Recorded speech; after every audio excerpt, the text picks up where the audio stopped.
Welcome to part 3, which is the final part of my What to Look Out For in a Condo series.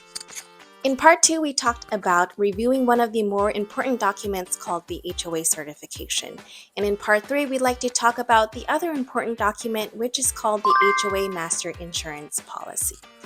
Now, Fannie and Freddie really have tightened up their guidelines this year, so there are a few things you want to make a note of. When you're looking at the HOA Master Insurance, you want to check if the coverage is actually a full replacement coverage or only an actual cash value coverage. In most instances, if it only states actual cash value, this will not meet the lender's requirements, and you'll have to work with the HOA to update the verbiage. Another item you want to look at is whether the policy has inflation guard coverage, and this really takes care of any potential cost increase of materials or replacement costs due to inflation.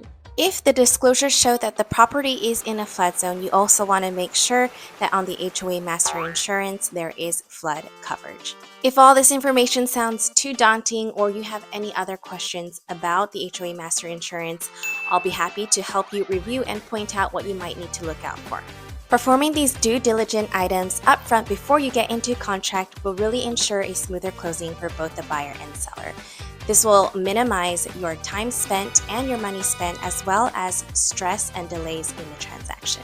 Hope this information helps you in the process of buying and selling your condo.